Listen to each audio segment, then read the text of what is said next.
One question that you, as a creative person, may struggle with is, should I work with friends and family? Let's get into it. But how do we navigate that relationship as a creative person dealing with friends and family? I find that most of the time where things, if they go wrong, it's usually in the beginning with communication and setting the expectation. What is the project? What are we actually doing? What do you expect me to do? How much of the project do you expect me to do? How much are you willing to pay for it? How much am I willing to accept? These are all questions that, as a creative person, as anybody, honestly, needs to understand working on any project. Don't be afraid to ask questions. Ask as many questions as you can because it's hard enough dealing with clients, with regular business people. They know what they want. They've either been recommended to you or they've come across you, however, they've maybe connected with you. They connect with you and they have expectations of what they want. So it can become very complicated. Some projects can be very simple. So, first of all, explaining back to the person how you understand the project to see if do they agree and how you've expressed it. If you've explained something and they're like, no, that doesn't seem quite right. It's more like this. You got to make sure that you get on the same page with anybody, but especially with friends and family. Because here's the thing, friends and family, let's be honest, most of them are coming to you because they know you, so it's easy to connect with you. They've probably seen your work or heard about it, and so they know, at least to a certain extent, that you're good. But what is the one thing that we know most of them want?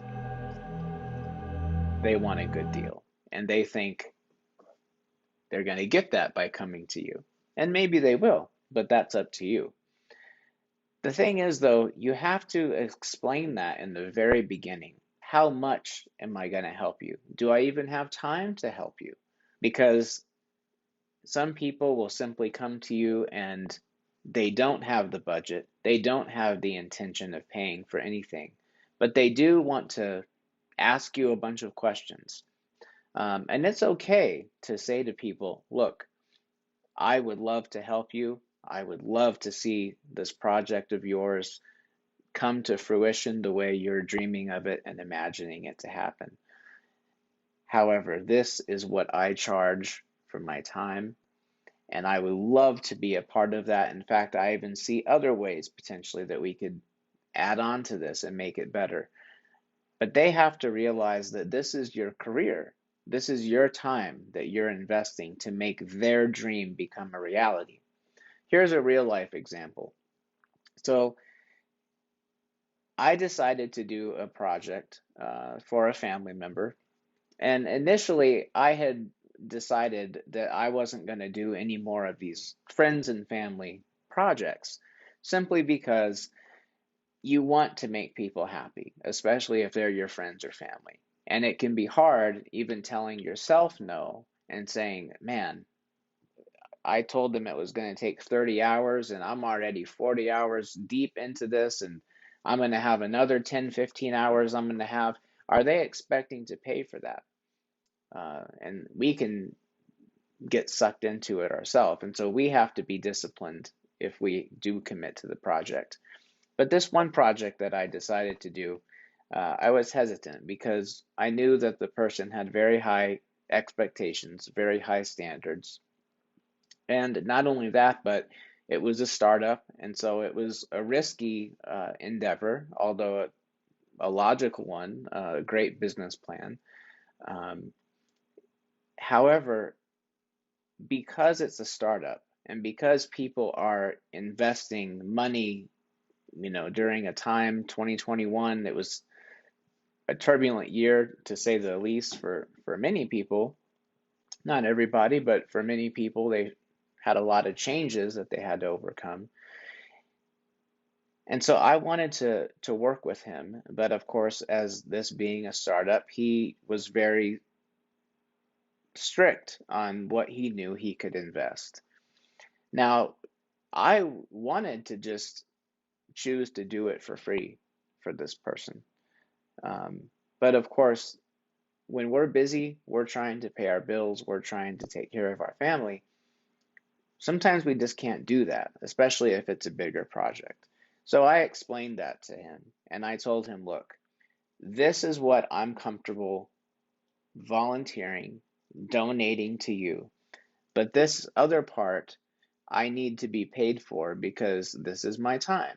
So the time that I am taking out of somebody else's project or time that would be charged to another client, it's going to you. So making that clear and saying, this is what I'm willing to do this part of the project for. If they feel like they're paying this whole project, let's say $2,000, in their mind, they start thinking, well, that's what the project is worth because that's the price that you told them. Whereas maybe in reality, you would be charging $8,000 or $10,000 for this project. But you've been nice and you've settled on this deal. But that can also make people think, well, then the project is only worth that. And so if you do get stuck in a position where you're like, man, it's going to take way more than what I expected. And then you realize, well, now I can't volunteer all this time. And so it's so important to communicate in the beginning. This is the amount of time I have to give you. This is the amount of time that I can charge you for. And this is when I can do it. Um, Past this date, I have other commitments. So being extremely clear in the beginning, that's my suggestion. Be clear, communicate, be concise, feel free to ask questions, and hopefully it'll make it nicer for you working with friends and family.